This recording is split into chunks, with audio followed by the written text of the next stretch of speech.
So today is the Friday prayer. In Arabic it's called Juma, and we have come to say our Juma prayer in the mosque in Al-Khabra. This name of this mosque is the Al-Ran Mosque. You can identify the Friday prayer mosque because you see they have the 4 minarets on them. So these are the large sizes, and the whole community comes to the big mosque on the Friday.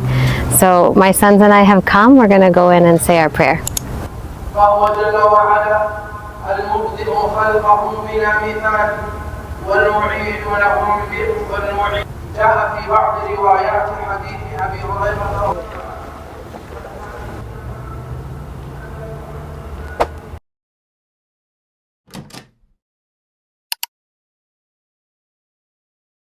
Assalamu alaikum. Welcome to Al-Khabra. This is another small town near to our house, and here today we're visiting this heritage house. This is another site of historical relevance, so we're going to see again the similar architecture with mud brick, and we're going to look into the beauty and history and culture of this region. Let's go.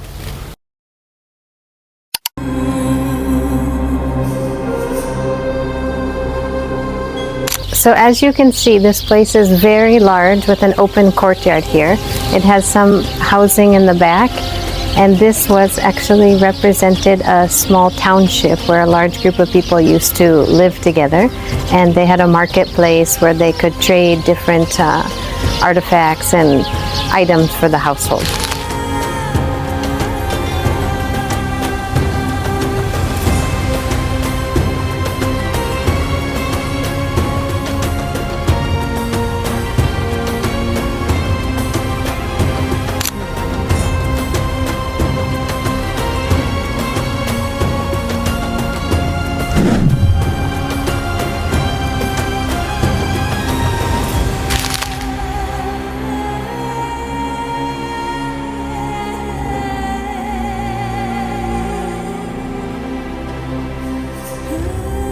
So as you can see, the Najd architecture, it has particular characteristics. These long hallways with the arches and the white pillars is one of the signature characteristics of this particular type of architecture. Now, another popular thing in modern times and historically was the room for sitting and gathering and chatting. This is called a majlis. So let's go in and have a look.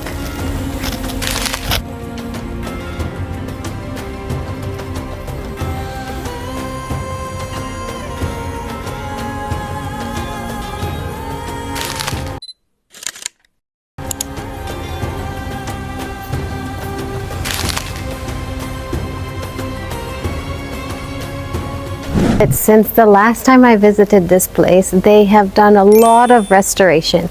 So if you look on the right here, if you look closely, these walls are actually made out of mud and straw, and they pack them together real tight. Now, the reason they made the houses out of this is because it keeps it very cool in the summer when the temperatures get very high, and it also keeps it warm in the winter when you burn like a fire inside the house. So in both directions, this material is really, really excellent for this area. Now, this one has been destroyed over the time, but as you can see, if you come over here to the left side, there is a lot of restoration going on, and I think what they're going to do is restore this whole entire complex. So it's going to be really fantastic. When I came here 1 year back, you could only visit that front area, but now I see that the restoration is going all the way back into this area as well. So this is going to be a really fabulous restoration project.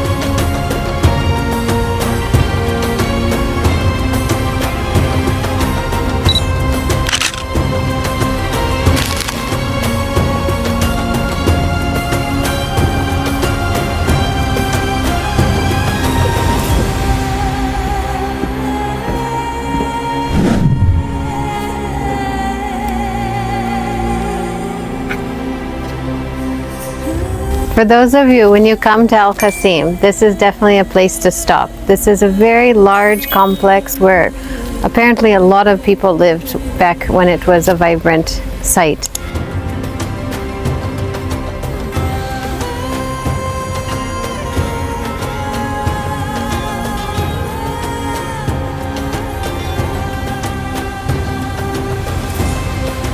Right now this historical site is so peaceful. There's so many places to sit, relax. Even if you're a local, I recommend just get your gawa and dates and come spend the afternoon here. It's very, very relaxing and you can watch the beautiful sunset. So that concludes our visit to the Al-Khabra historical site. Now we're gonna go have some fun at one of the local parks. Welcome to our next stop on the Al-Khabra tour. This is the largest park in Al-Khabra, and this is where a lot of Saudis come to relax in the afternoon. So in the afternoon there's a prayer, it's called the Asr prayer, and after that time, between that time and sundown, is a very beautiful time of day. Many of the families come out here, the kids play in the playgrounds and they sit and drink coffee or enjoy a little relaxing picnic in the park.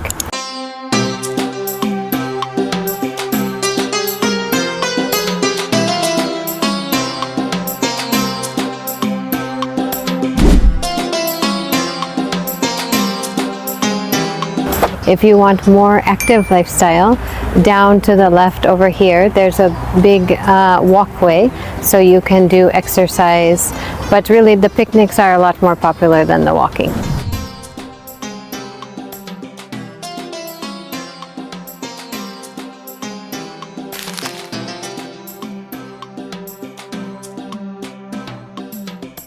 So Al-Khabra is one of the parks that our family comes to very often, and we were really surprised when we arrived today of this new development. So behind me they have built this beautiful relaxing restaurant and cafe.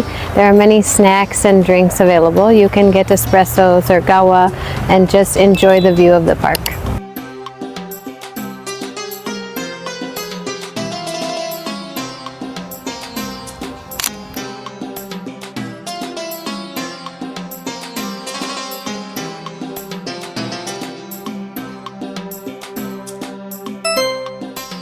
Today I want to share something that I learned about recently, the story of Arabian horses, the special place they hold in the Arab culture, and how just being around horses can actually heal us.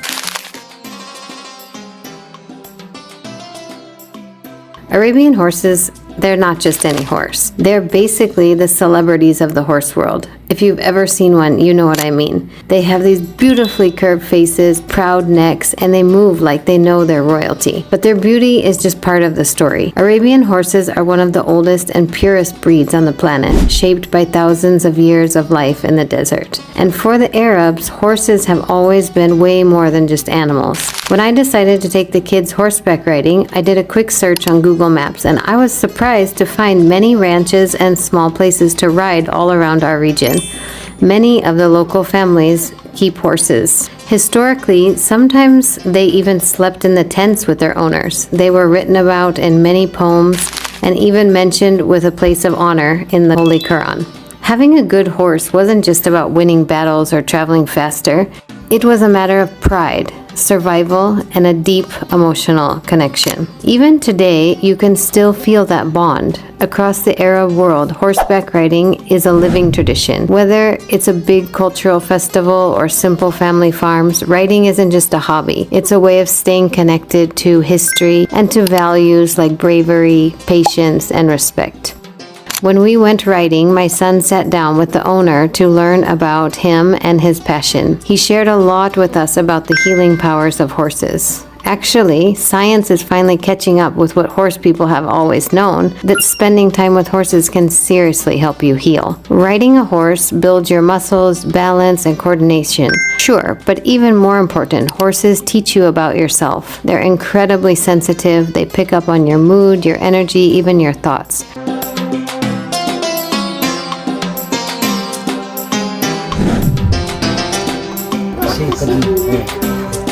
هذا اسمه السميك، هذا تقوي حليب وين هذا السمن عكي، من السمك السمك زيت السمك الغنم. المكان هنا.